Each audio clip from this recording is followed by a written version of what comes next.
It's NASCAR Coast to Coast on MRN.com. 1 hour of NASCAR touring, regional and local racing from around the country. Now here's Rickey and Ryan Preece. A hometown driver claims the modified win on Long Island. Jefferson Pitts Racing shines bright in the West. And there's another driver with the first name of Chase making some early season headlines. Welcome to NASCAR Coast to Coast for Wednesday, June 29th. Rickey joined this week by our very first guest on this show 5 years ago when it was called Modified Madness, Ryan Preece. And my, how far you've come in the last 5 years. Yeah, it's been a ride, hasn't it? It has. Yep, it has. You're full-time. First off, Buddy Long, he'll be back with us here in a couple of weeks. He's in Daytona preparing for some announcing gigs that he has down for the Coke Zero 400 this weekend. So Ryan, kind enough to join us here in studio. First time we let him loose with the mic for the entire hour. Yeah. Talk about the ride that you have been on here the last couple of years. It wasn't a year ago. Well, it was a year ago. You were running modifieds full-time up in the Northeast at racetracks on a weekly basis on the NASCAR Wheel and Modified Tour, looking for your second championship.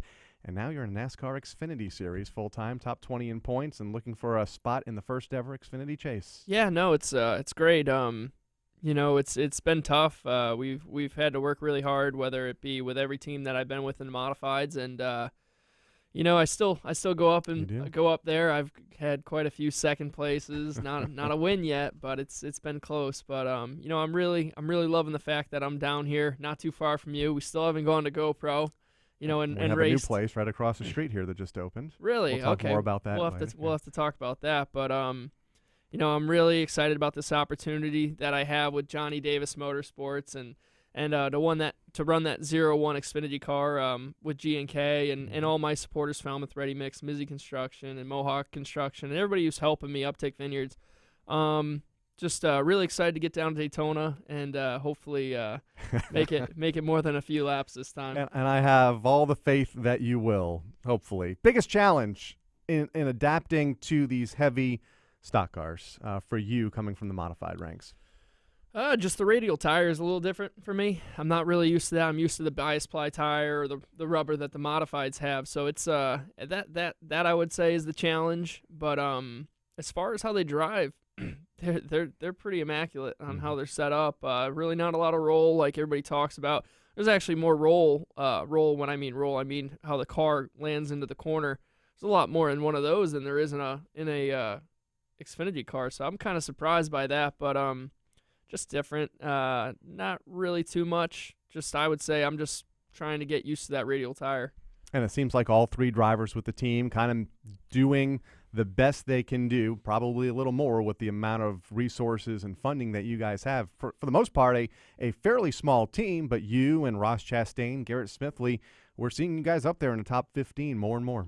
Yeah, no, like I said, Johnny and Gary Keller, they do a great job with everything that we have, and along with the teams, all the guys that work on that team. They don't get many days off. They work real hard. So to be doing what we're doing, and we're going to keep trying to excel and keep moving up the ladder, and hopefully one day we can be considered a top 15 team and top 10 team. But we're working hard at it. Obviously, this weekend we're honoring, everybody's honoring, I believe, some sort of member that they've had that they know at Daytona. So it's awesome that we get to honor United States Coast Guard Station Mayport on our car for the NASCAR salutes. Thanks to Comcast for giving us that opportunity during this week's events.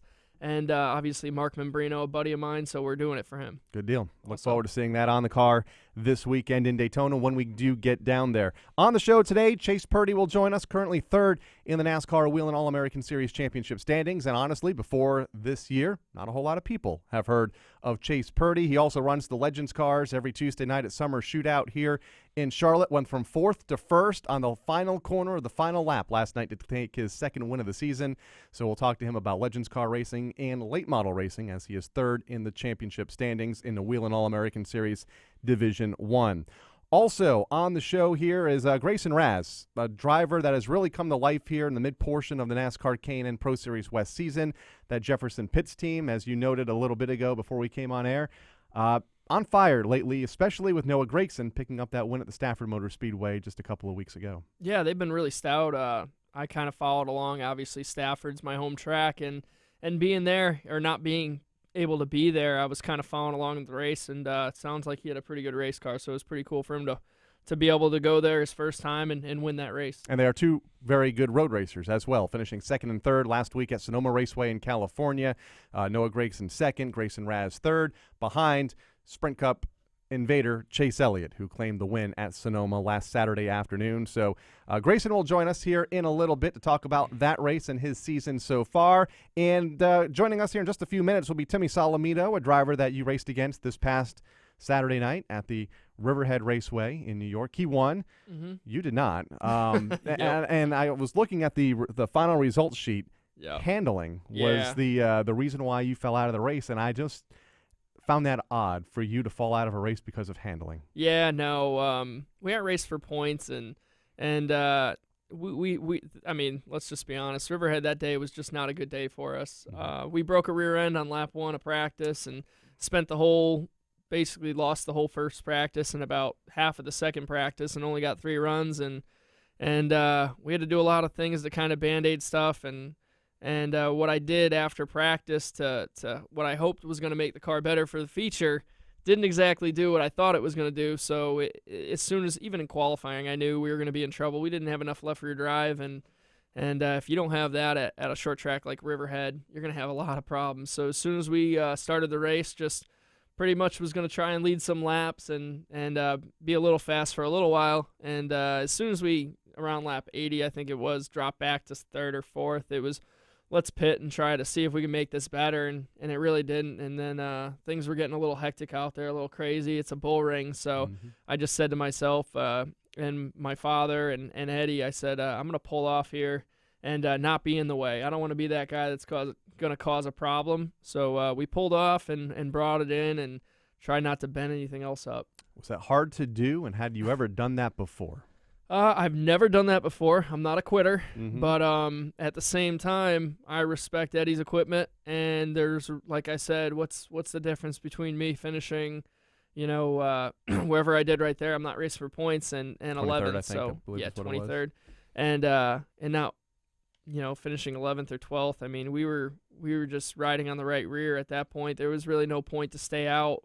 I don't want to wreck the equipment. I don't want to see a wrecked race car, so just pulled off. Timmy Solomito did pick up the win, his second of the season, passing Justin Bonsignor with 2 laps to go. Justin, of course, was looking for his 3rd consecutive win at the Riverhead Oval. Donnie Leah finished in 3rd, Jimmy Blue at 4th, and Dave Sapienza rounded out the top 5. Another good run from Max Zachem, currently 2nd in the championship standings, and picked up a few points on Doug Kobe during the event, finishing in 6th. Eric Goodale, Chase Dowling, Matt Swanson, and Doug Kobe rounding out the top 10. An uncharacteristic night for Doug Kobe, as well as that team has been running. Do you know what happened to him in that event? It hasn't been televised, so. No, I don't know what happened. I was just standing at my trailer getting changed and kind of just looking over what we have, so I didn't really see what happened. Okay. Take your word for it. Some sad news this week in the world of modified racing. Obviously, longtime car owner on the modified tour, and in fact, well before the NASCAR Whelen Modified Tour ever existed, Mario Fiore passed away. An undisclosed illness last Thursday. He'd been under the weather for quite some time. A driver or a car owner with a lot of personality in the NASCAR Whelen Modified Garage. He ran that number 44 for decades, winning 1 championship with Jerry Marquis in 2000 and picking up countless wins with guys like Rick Fuller and Reggie Ruggiero, and obviously you're in the Modified Garage, and I'm sure had a relationship with him. Yeah, no, I never went to dinner with him or anything, but obviously you respect everything he did and respect him for his passion he had for modifieds. He definitely showed a lot of passion. He was a really good person. You hate to see somebody like that pass away early, but I'm happy that he's not feeling any pain anymore, and he'll always be remembered as a great person and a great car owner. Did a lot for the world of modified racing up in the Northeast. We'll miss him. Passed away at the age of 65 last Thursday afternoon. Other news this week in the NASCAR K&N Pro Series East Garage, and something that I know got your attention, Spencer Davis and Rainier Racing with MDM parting ways just a couple of days before this next event at Columbus Motor Speedway. And, oh, by the way, he's 2nd in championship standings. Yeah, I thought that's pretty rough when you're 2nd in points and you lose your ride. So I hate it for him, for sure. You never want to see that happen. He seemed like he was doing a really good job, and he won a race for him, and I guess he's the closest one to who's leading the points over there. Justin Haley. Justin Haley, yeah. So he was the closest one. So that was a little bit of a shock, but we don't know their situation, I guess. They'll run one car. As of right now, one car this weekend with Kyle Benjamin behind the wheel. Coming up, we'll talk to the NASCAR Wheel and Modified winner from this past Saturday night, Timmy Solomito. He won the Riverhead 200. Also, as we mentioned a bit earlier, a conversation with Gracin and Chase Purdy. Busy hour here on NASCAR Coast to Coast. Glad you're with us here on MRN.com. NASCAR Coast to Coast will be right back on MRN.com.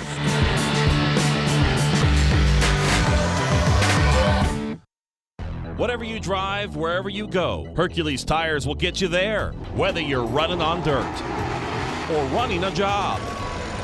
Our dependable, high-quality tires are the perfect fit for your needs. For unmatched value, selection, and warranty with industry-leading road hazard protection, there's only one choice: Hercules Tires. To learn more, visit HerculesTire.com or call 800-677-9535.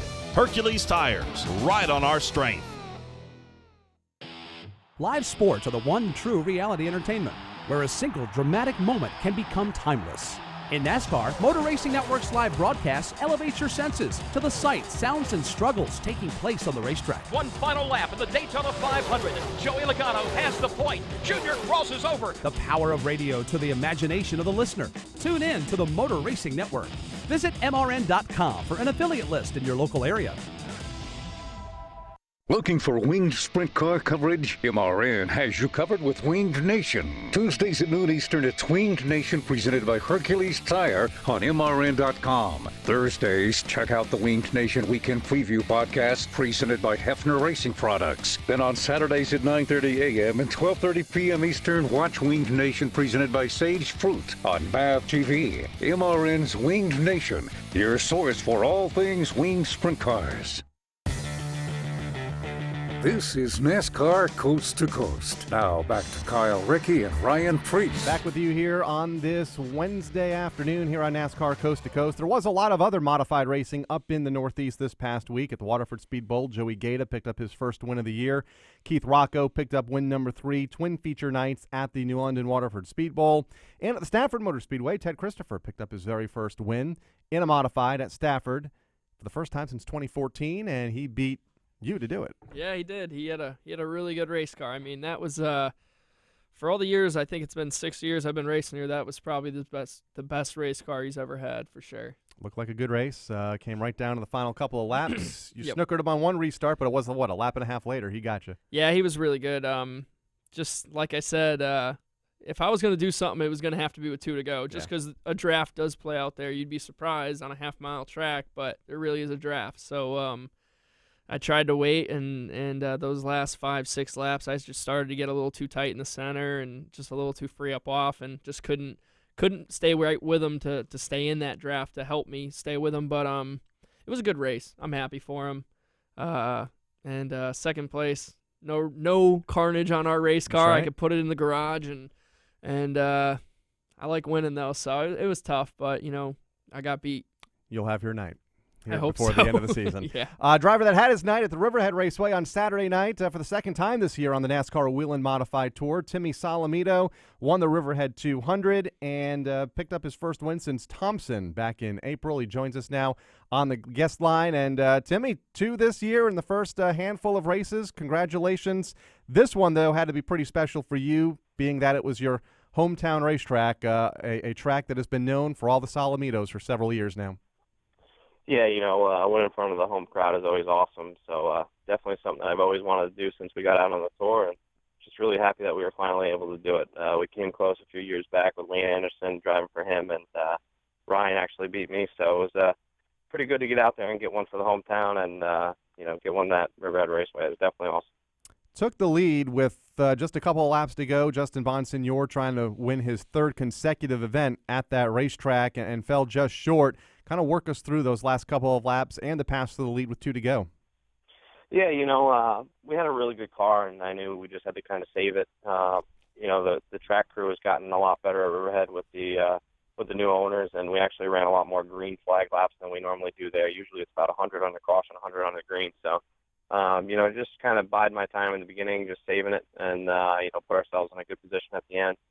I knew it was going to be tough with the green-white checker with Justin on the outside, and he runs there. He's run there weekly, so he knows a lot of the tricks of the trade and how to get around that place. So I knew I was going to have to be sharp on the last restart, and we were able to get out front and take it home.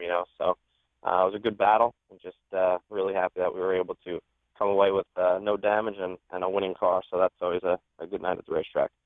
Yeah, Timmy, it seemed like you guys had a really good race car there, and what did you think of the outside with Eddie spraying the outside there at Riverhead? Did you feel it helped you guys too, or did you still feel like you had to run the bottom? No, I mean, actually, there was a few times that I stepped up to the outside groove. In the beginning of the race, I felt a little bit free, so I kind of moved myself around on the track and got my right sides up in that spray, and it seemed to really help me out. I enjoyed it. It definitely helped out. It was actually tough to make some of the passes on the bottom really work. You had to work at it rather than, usually you would just blow by the guy and he'd have to settle on line. So definitely, I think, made for better racing, a lot more competition, and a lot harder racing for the lead and for positions throughout the pack. So I seem to like it. I think it's good. It just it makes the bottom guy have to work that much harder to get by you. Eddie, of course, is Eddie Partridge, the new owner of the Riverhead Raceway. Educate us now for a moment. You say sprayed the outside lane. What was sprayed in the outside and why? I believe it's I don't know the proper name for it. Okay. I think it's VHC. It's a chemical compound that basically when you're running around on it, it lays rubber down quicker. Gotcha. So when you have double file restarts, if you spray it on the outside and not on the inside, the outside's going to have a little bit more grip, so it makes it a little bit more competitive. And it definitely seemed like that. It seemed like the outside guy, I watched the video over. Timmy and Doug were having a battle there for, I don't know, what was it, Timmy, like 4 or 5 laps, and it definitely seemed like it wasn't that typical, guy on the lead gets by him in 1 lap and just takes off. So it looked like it made the race pretty interesting. Yeah, certainly. I mean, I felt like, when you were down on the bottom, you really had to work the guy on the top. You had to work 4 or 5 laps, hitting your marks down on the bottom, getting good drive off to complete the pass.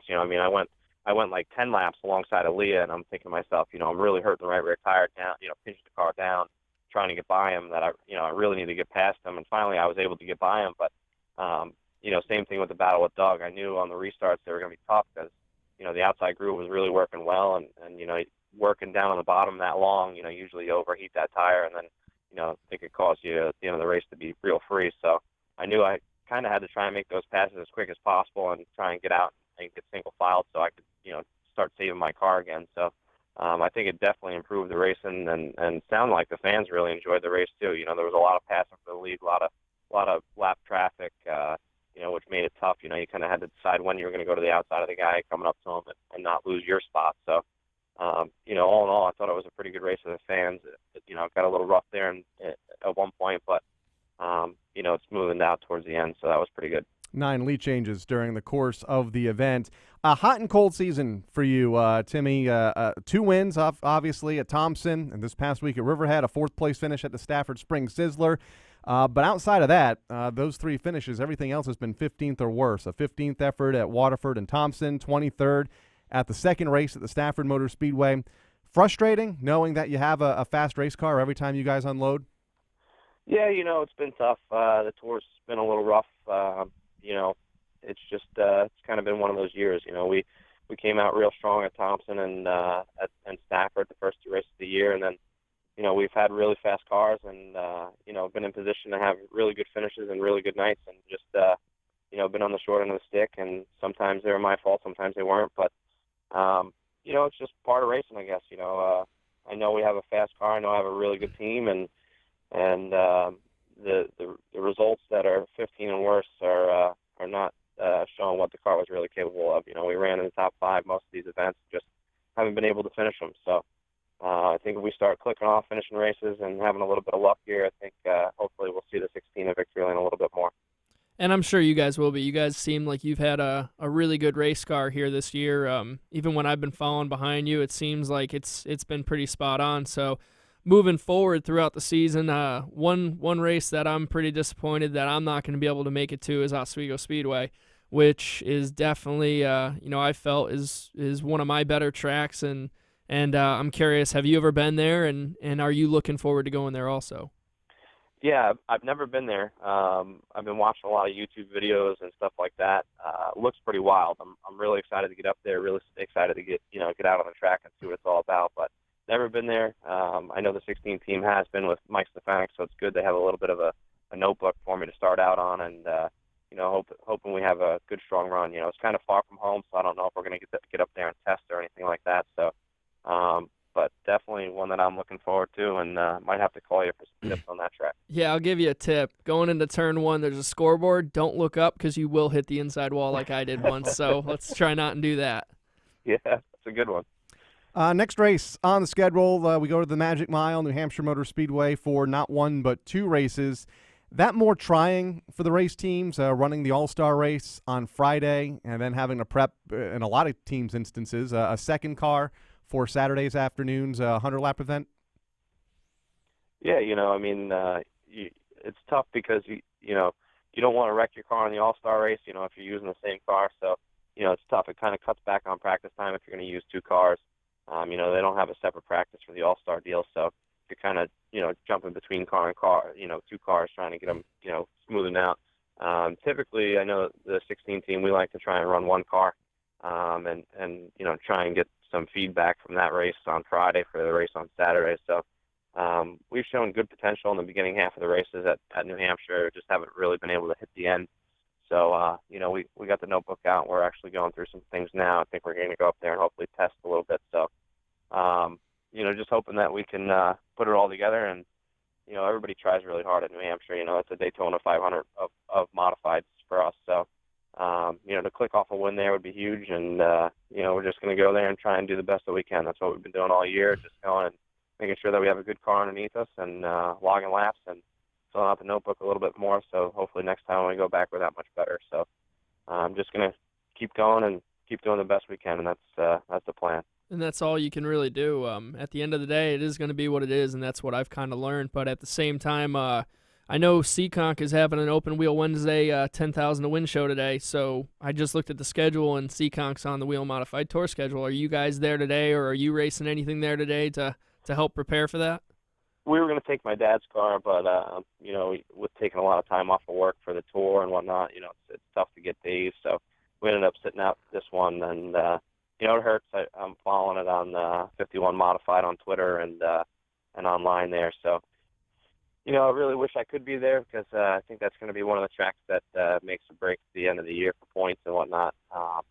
So I think we're going to hopefully get up there and maybe if Fuente's got a show or if there's a test session, maybe get out there for that. But other than that, not there today. Really wish I was. $10,000 a win is huge, and I'm sure you're probably itching and wishing that you were there too. But hopefully we'll get out there one time this season before the tour goes there. It looks like an interesting place, and looks like a pretty cool racetrack. So looking forward to that race as well. Yeah, I'm wishing I was there, but I get to spend the day with Kyle Rickey, so it's okay. I was going to say, what more could you possibly ask for? Yeah.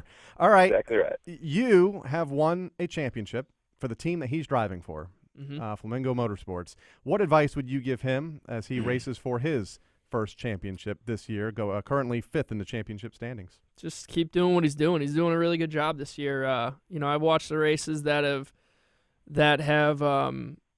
pretty much those other 2 races that you were talking about, and it's like he said, it wasn't his fault. He's been put in bad situations, and sometimes you can't do anything other than the end result is going to be the end result. So as long as he keeps doing what he's doing, winning these races and just consistently being up there, bonus points are huge. Doug's going to be tough. He's been tough. He's been doing this for a long time. But, I think everybody's catching up here. Mm-hmm. I feel like there's always going to be, Ryan Newman's going to be racing New Hampshire. I'll be at New Hampshire, and I'll be at a few other races. And, when you have outsiders coming in and racing hard, it typically makes it interesting. So I'm sure Timmy's going to do a good job. I hope the best for him. Eric Sanderson's his owner. Yep. He's a great guy. He's always been really nice to me. So just keep doing what you're doing, Timmy, and you'll be fine. I appreciate that. Thank you. All right, Timmy, thank you for joining us here on NASCAR Coast to Coast. Always good to talk with you, and we'll see you in just a couple of weeks when we head up to the New Hampshire Motor Speedway for the NASCAR weekend up there. Certainly, guys. Thanks for having me on. It was a pleasure. Thanks, All right. Ryan. Congratulations on the win. You have to be looking forward to New Hampshire. You got the hometown crowd in the grandstands. Family, friends are there, and you're racing. Are you going to race all 3 events? I'm gonna race 2 of them at least, but Okay. I don't know. Actually, I was just that's a good point. 2 modified races, and maybe a K&N race, well, but the Xfinity Series is oh, there, I'm by the way. sorry. I thought you were talking about I wasn't even thinking about the All-Star race. So Yeah. I am gonna be racing all 3 Okay. events, but as far as the 4th one, maybe I don't know. We'll see. Is there K&N series? I think the K&N race is in September. Oh, is it? I think. All right, then I guess it's only going to be 3. But you have a couple of months extra to work on a ride for that event coming up at New Hampshire Motor Speedway later this year. When we come back, Gracin Raz, as we shift our focus to the NASCAR K&N Pro Series West and last week's race in Sonoma. NASCAR Coast to Coast will be right back on MRN.com.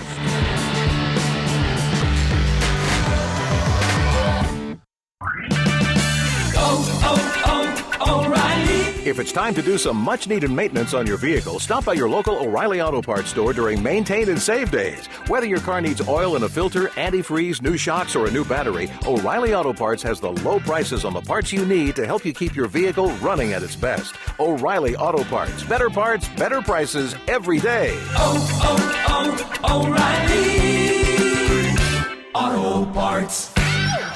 Race fans, you know there's nothing like the power, excitement, and sounds of NASCAR. Ever wonder what it would be like to strap yourself in the seat of an authentic NASCAR race car? You can do it at the Richard Petty Driving Experience. Ride along or drive yourself at one of 15 tracks nationwide. Call 1-800-237-3889 or visit online at drivepetty.com. Richard Petty Driving Experience. It's authentic NASCAR entertainment. Call 1-800-237-3889 or visit drivepetty.com to reserve your experience. Stay up to date with the latest news from the NASCAR Garage weekdays on NASCAR Today, midday. We can enhance the fans' experience, and I think that's what we really need to zero in on and provide. Hear from the drivers and teams as they chase the 2016 championship trophy. Change is good in our sport. It re-energizes people, makes everybody, step up to the plate, so to speak. NASCAR Today, midday. Weekdays on the Motor Racing Network. Your source for NASCAR news. This is NASCAR Coast to Coast. Now back to Kyle Rickey and Ryan Preece. Welcome back to NASCAR Coast to Coast here on the Motor Racing Network. Want to give a little shout out to one of our former engineers, Bob Wolf, watching us via the internet. Hello, Bob. And we miss you. Gracin Raz joins us now here on the guest line. Finished 3rd this past week in the Chevy's Fresh Mex 200 at Sonoma Raceway for the NASCAR K&N Pro Series West. Gracin, welcome back to NASCAR Coast to Coast. It's been a while since we have last chatted with you, but it seems like your Jefferson Pitts racing team here has really caught some steam here in the last month to 6 weeks or so. We're seeing Noah up there in Victory Lane in the East and running well in the NASCAR K&N Pro Series West, and you're usually right there, either one spot ahead of them or behind them. Yeah, it's kind of funny you mentioned that. We were just joking about that earlier, where if I'm not 3rd or 2nd, he's 2nd or 3rd, So it's cool hanging out with or racing with Noah all the time, and but the biggest thing is we got this Jefferson Pitts Montana Tech Ford Fusion getting on the rails this past couple of races. We've had a rocky start to the season, but definitely turned it around with 3 top 3s here in the last 3 races.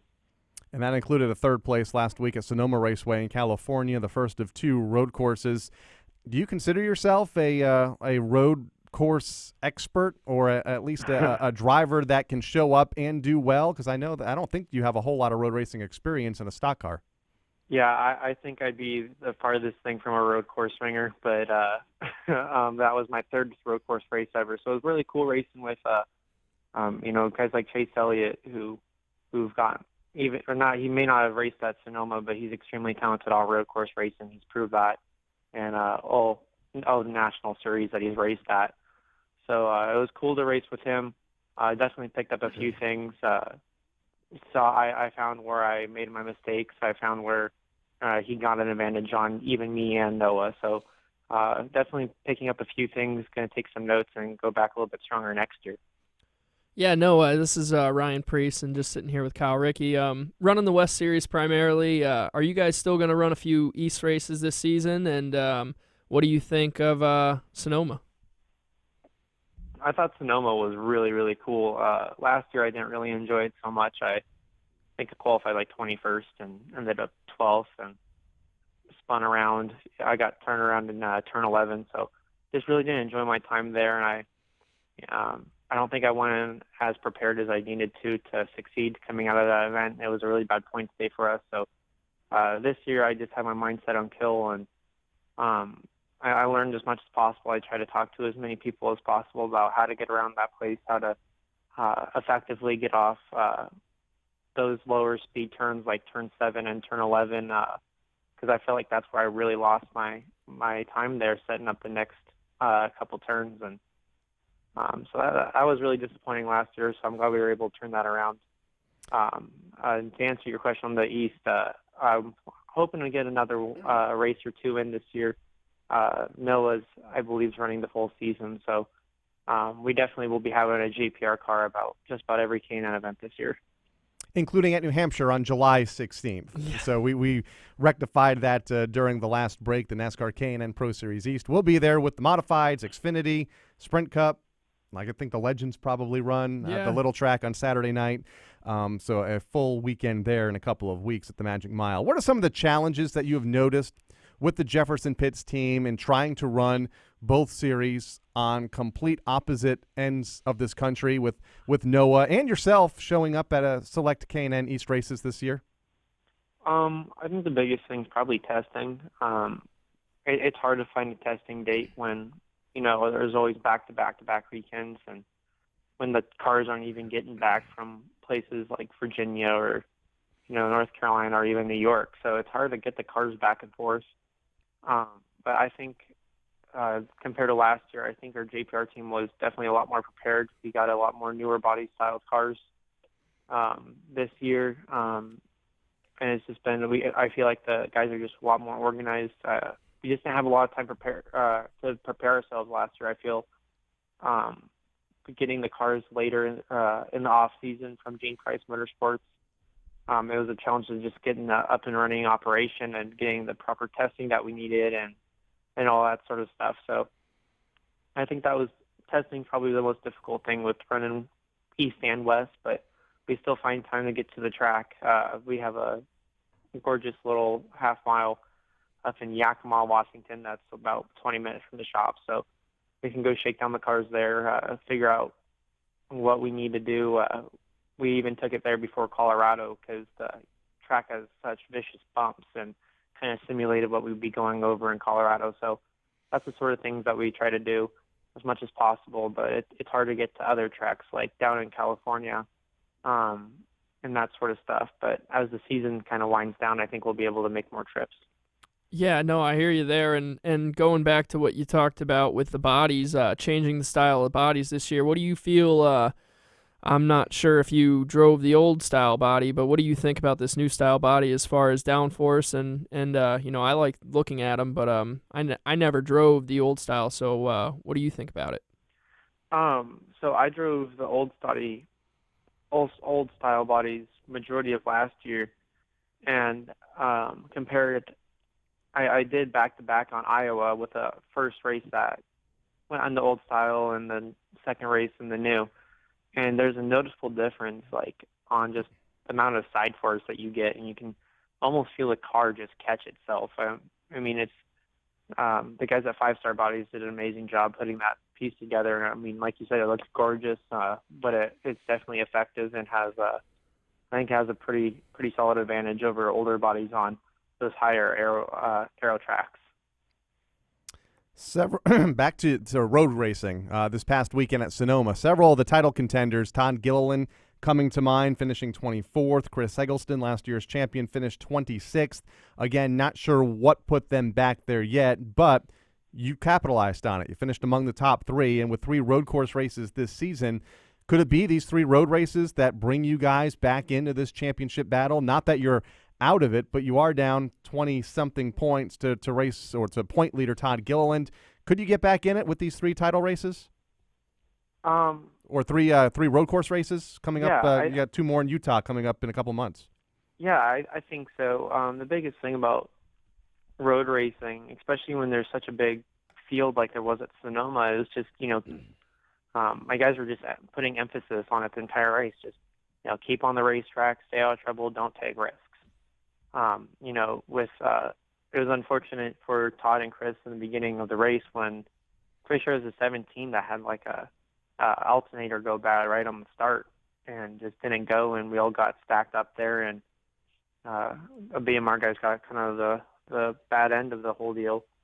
But, it's not like we haven't had a lot of bad luck ourselves the first 3 races of the season. So, to complete a full season perfect is really hard to do. To stay out of trouble for 14 races is really hard to do. So, there's unfortunate stuff that happens. And unfortunately for Todd and Chris, they kind of got that unfortunate part of racing. Ryan Partridge, the new championship leader coming out of Sonoma last week, 15 points ahead of Todd Gilliland, who finished outside of the top 20. Chris Eggleston also had a bad day, now 21 points out. Noah Gracin is 4th in points, 25 out. Grayson Raz, 5th in the championship standings, 34 points out of the lead. And Grayson, got to be excited about where you guys go next. The State Line Speedway, July 9th, the next event for the NASCAR K&N Pro Series West, mainly because both of you, again, finished within a spot of each other last year. Noah finished in 2nd. You finished in 3rd behind race winner James Bickford, who hasn't been running this year. Excited to get back to State Line Speedway here in a couple weeks? Yeah, absolutely. I honestly felt like I should have won that race. I kind of lost it on the last restart there.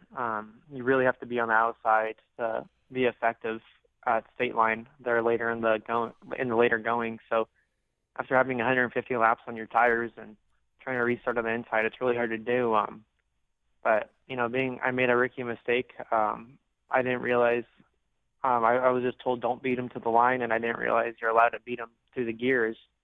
I just can't jump him, but it was just one of those deals where I tried to check up because I thought I was going to beat him. I thought I was going to get penalized, and I got jacked up from behind and just had a fall in behind line of my teammate, Noah Gracin. But the car was on rails. That was my first time in my car that I won in with Roseville, so I'm really happy with the direction I'm going with that 14 chassis. I think we're going to make some better gains on it this year. We're going to qualify better, and starting 11th definitely was a challenge to get up to 2nd. It's really hard to pass around that place. So going to really make some more gains and stay up front, hopefully, that entire event. That race coming up on July 9th, Post Falls, Idaho at the State Line Speedway. The NASCAR K&N Pro Series West, they run a lot of different racetracks, a couple of different road courses. You have the big tracks like the Iowa Speedway and the short bull rings like what we had or what we'll have here in a couple of weeks at State Line. What do you prefer? And where are your weaknesses? Where do you feel like you need to work in getting better? Well, honestly, I thought my weakness was road course racing. So it was kind of a fresh breath of air when I finished 3rd there. So hopefully we can carry more momentum into, like you said, the doubleheader at Utah. But I think my biggest weakness now is probably just learning a little bit of how to get around Iowa. That's pretty hard track to. But I talked to Brendan McReynolds. He's spots for the 7 car of Noah Gregson, and I think we're going to be able to bounce some ideas off him. He's extremely successful. I mean, he won both the races there last year, so I won't mind picking his mind a little bit. He'll definitely be able to help me get around that place, and hopefully we can put together a strong top 5 finish and just continue our momentum. That's the biggest thing is just keeping your momentum and firing on all cylinders, because when you're battling for these championships, you can't afford 7th or 8th place finishes. You got to be up front with the rest of the guys. And the momentum is on the side of Jefferson Pitch Racing right now after a 2nd and 3rd place effort behind race winner Chase Elliott last weekend at Sonoma Raceway in California. Grayson, as always, thanks for joining us, and look forward to talking to you again soon. Yeah, absolutely. Hopefully I can see you guys in New Hampshire. We'll be up there. See you there. It'll be a full house. It seems like everybody's going to be at New Hampshire in a couple of weeks. It's going to be fun. What kind of road racer are you, Ryan Preece? The NASCAR Xfinity Series has a couple of road courses this year. We got Mid-Ohio, Road America, Watkins Glen coming up here this summer. You good at turning left and right? Sometimes. I think so. I don't know. If we go to GoPro, I'm pretty decent at it. And in a modified, I'm decent at it. But I haven't been in an Xfinity car yet, which I'm really excited to get to them. I've always liked road courses. It seems like being aggressive is usually good on type of things like that. You got to be aggressive, but at the same time, never been to any of these tracks, and I hear VIR. I believe we go there. I'm not sure. You don't. Okay, we don't. So I guess I'm good then, because I heard that place is pretty fast. But Mid-Ohio, I do think we go there. You do, and I've heard that one's pretty technical too. Gonna be fun. Gonna be fun to watch you, and I'll be at all three of them to call Ryan Preece through the corners. You could spot me. I mean, can you do me a favor and switch on the radio and spot for me too? You don't want that. Yes, trust we me. do. All right, Kyle Rickey, Ryan Preece with you here on NASCAR Coast to Coast. Coming up in a little bit, we're going to introduce you to a brand new name to the NASCAR Whelen All-American Series, but not new to short track racing here in North Carolina. In fact, they picked up a win last night at the summer shootout at nearby Charlotte Motor Speedway. Chase Purdy, currently third in the national standings, joins us after the break. NASCAR Coast to Coast will be right back on MRN.com.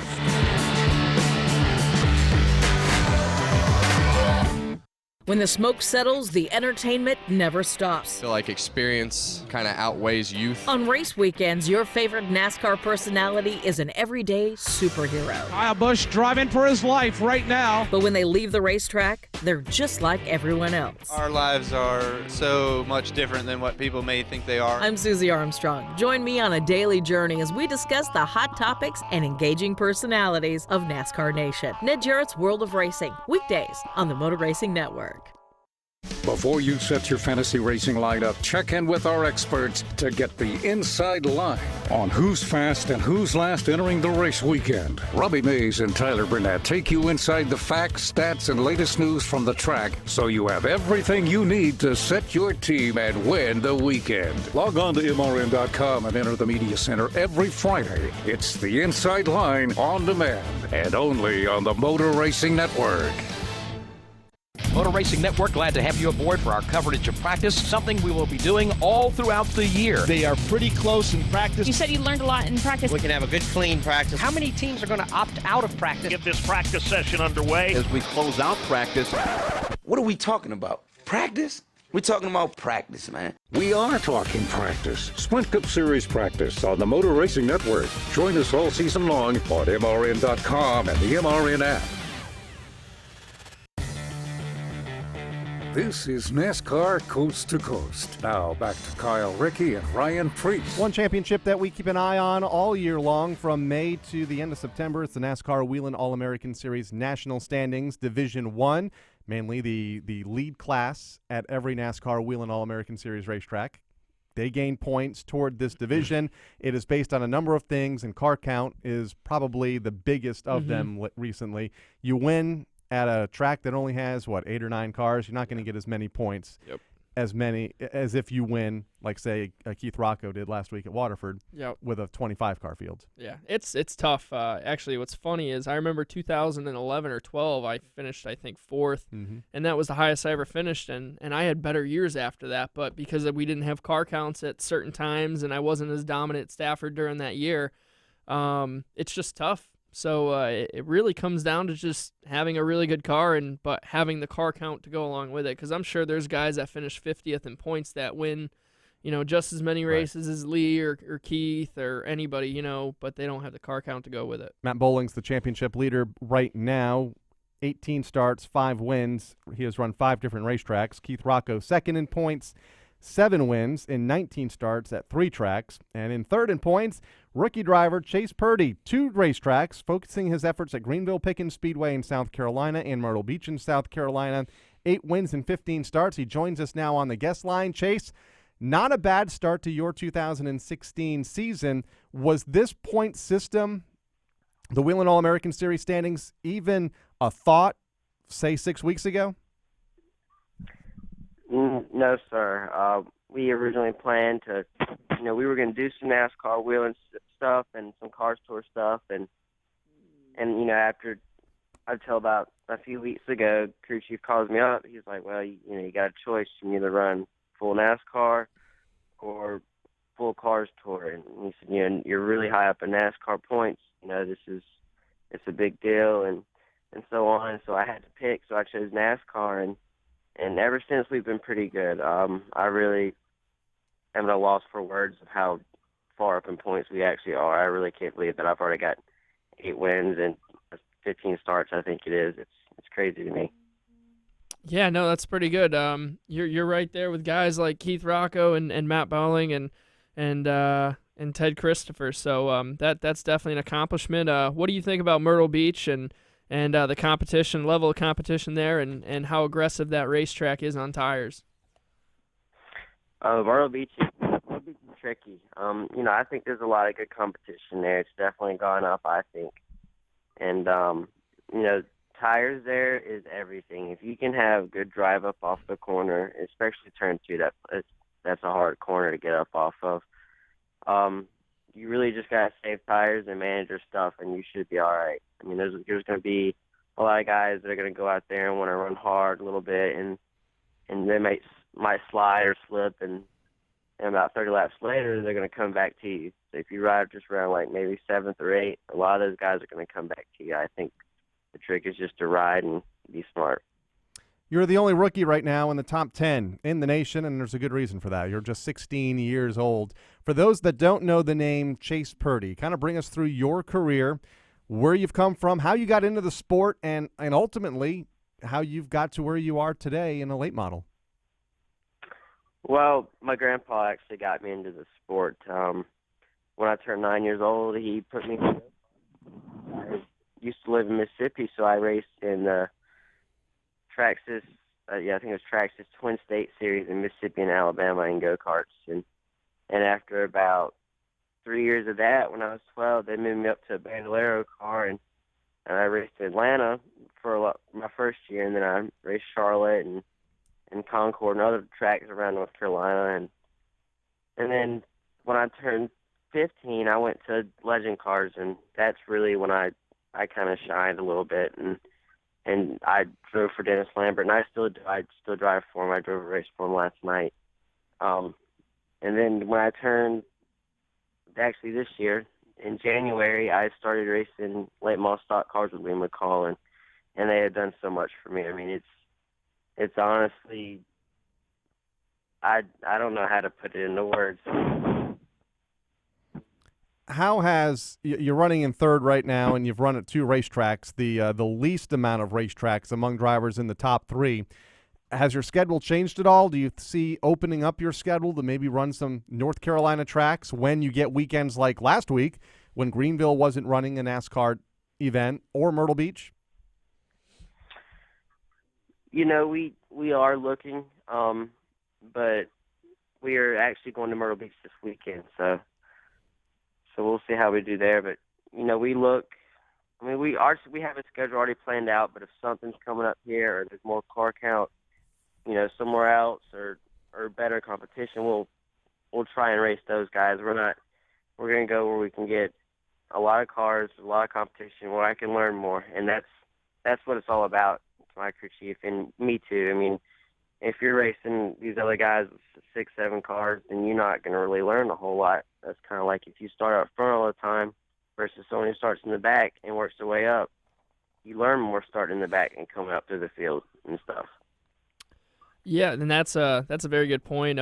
That's kind of what we've always done up north is we don't qualify, and we have a handicapping system. So we usually have to start 15th. Usually, if you're winning races, you end up starting 15th, anywhere from 10th to 15th, and have to drive your way to the front. So that's a good way to look at it as far as not wanting to start up front and kind of learn. So that's a good thing. But what are your plans for the future as far as because you run late model stocks right now, I believe. Are you planning on doing any super late model stuff in the future, or what are you looking at trying to get into? After this year, we'll probably do some maybe K&N stuff and a few super late model stuff. Really just, I have people that I look up to, and William Byron is one of them.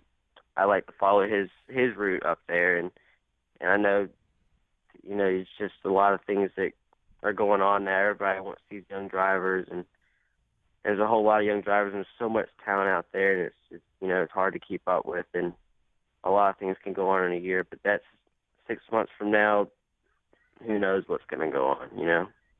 William Byron, by the way, graduated high school just a couple of weeks ago. Makes me feel old. Yeah, tell me about it. In the middle of his rookie season in the NASCAR Camping World Truck Series and doing very well for Kyle Busch Motorsports.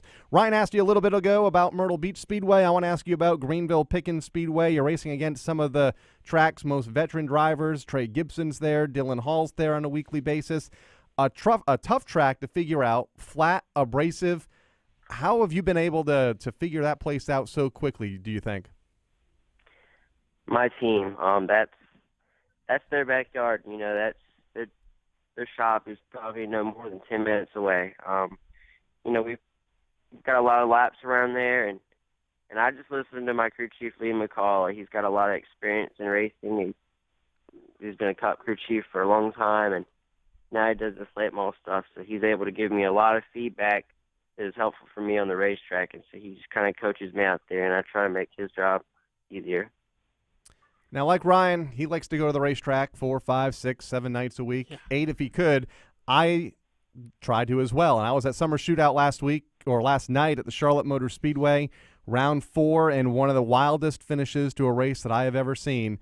You went from 4th to 1st in the final corner of the final lap and had to negotiate a couple of spinning race cars in the process. Kind of bring us through last night's final lap in a Legends car, probably just as intense of a race that you ran last night than in a late model.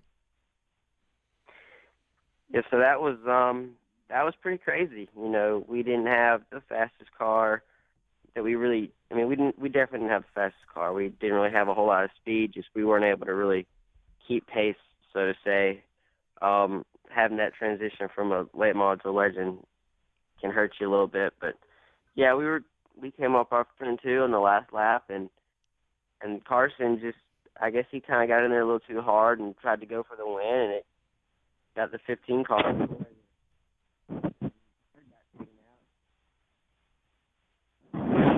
This is pretty crazy. I mean, if you would have asked me if I thought I was going to win the race coming up off turn 2 and going into turn 3, I would have said no way. You know, I mean, I thought third had a good chance, but to win it, no way.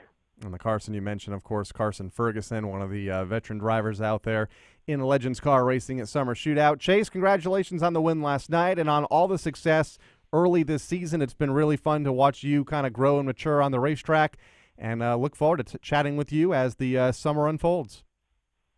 Yes, sir. Thank you. Thank you for having me. Just 16 years old, Chase Purdy picked up win number 2 last night in a Legends car. Ever been behind the wheel of a Legends car? No, I haven't. I figured since you've kind of partially moved down here now, you'd find a ride on Tuesday nights. I didn't even I kind of knew about it, but I didn't even think about it. Didn't even cross my mind. Otherwise, I probably would have went out last night. But I'm definitely going to try and make it down there. It seems like it's a pretty good deal.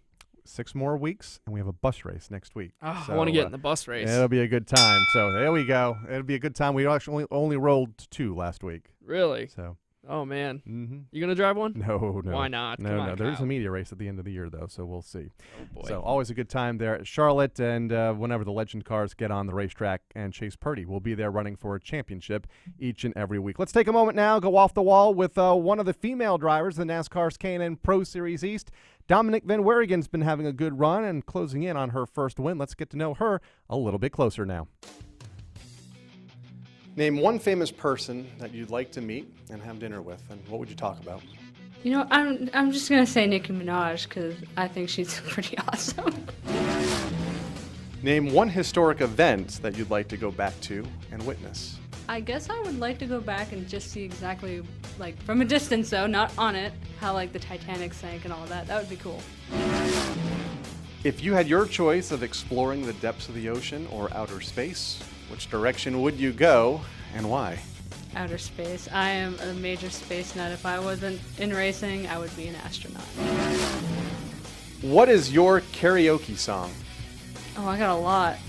It depends on the mood. What's one I know?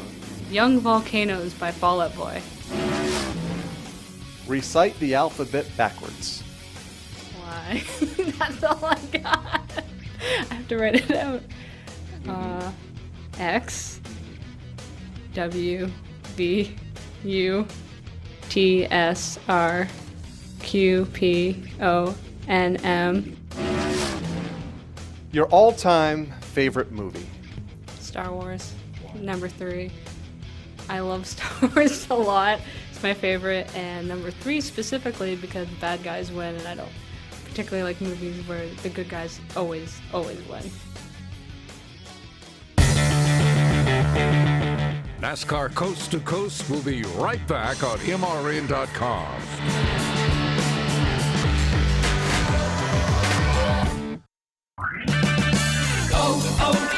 O'Reilly. Keep your windows clean and see clearer with Gunk Glass Cleaner. Right now at O'Reilly Auto Parts, buy 1 bottle of Gunk Glass Cleaner and get 1 free. Gunk's high-performance ingredients clean glass and hard surfaces without leaving a film or residue. Gunk Glass Cleaner, buy 1, get 1 free at O'Reilly Auto Parts. Better parts, better prices every day. Restrictions apply. See store for details. O'Reilly Auto Parts.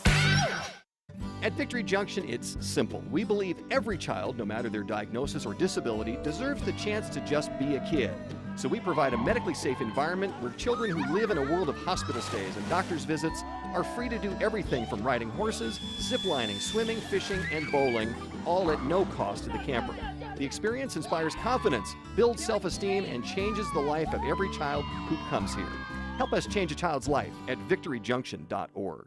Motor Racing Network has a way for you to reach out and express your thoughts and opinions on NASCAR. It's the MRN Fan Forum Hotline. Just wondering, what's the first thing you tend to think curious about those new rules from what I heard. Call in 844-4-ASK-MRN. Got a question or comment for a driver or MRN personality? 844-4-ASK-MRN. You guys keep it on. Let's see you guys next It's weekend. the Fan Forum Hotline, your connection to the sport of NASCAR. This is NASCAR Coast to Coast. Now back to Kyle Rickey and Ryan Preece. Wrapping up another quick hour here on NASCAR Coast to Coast. There was a lot of other action around the country this past weekend. A lot of short tracks in action. Michael Bilderback picked up another win at the Rockford Speedway in Illinois, holding off Jacob Gilley. Magic Valley Speedway, Haley Douglas and Trenton Thomas, they picked up the Superstock wins, a father-daughter combo. And John Newhouse and Hannah Newhouse, who was in studio just a couple of weeks ago, helping out here on NASCAR Coast to Coast. They won in the Pro Trucks at Magic Valley. New Smyrna, Jeff Schofield won the super late model race this past weekend. One of the rare instances that New Smyrna Speedway has not got rained out this season.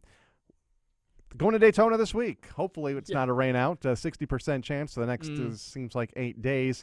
What are you hoping to improve on as far as your drafting skills? Because you got a lot of experience at the front of the pack in Talladega. Yeah, no, pretty much there. It was just trying to keep it straight and have a good finish, obviously, after Daytona. I just wanted to finish the race. So when Elliott Sadler was getting really aggressive, he had a really good race car, and he wanted to get in front of me. So I just kind of took that shove and kind of went to the outside of Brennan Poole and fell back a few spots. So I think this time we'll try to put ourselves in the same position, except try and stay there till past the white flag lap. What's more intense? They say the modified guys, you being one of them, say New Hampshire's like their Daytona. The drafting, the constant change for position, whether it be for the lead or whether it be for 9th or 10th in the pack, there's always some shuffling going around. What's more intense?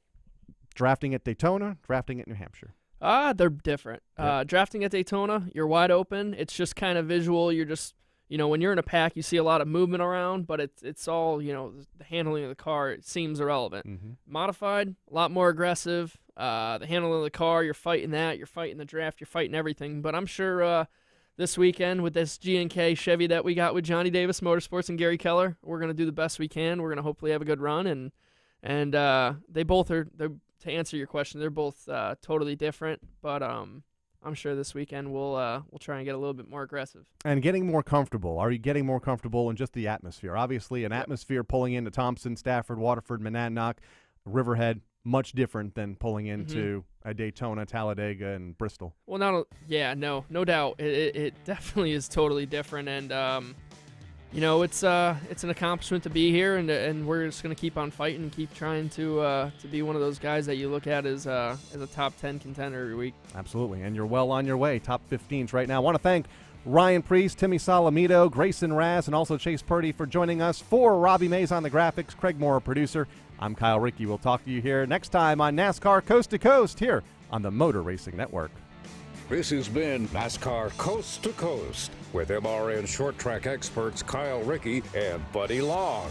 Tune in next Wednesday at noon at MRN.com for more talk from NASCAR home tracks and touring series. NASCAR Coast to Coast is also available on demand in the MRN.com Media Center or download from iTunes or Stitcher. NASCAR Coast to Coast is a production of the Motor Racing Network. All rights reserved.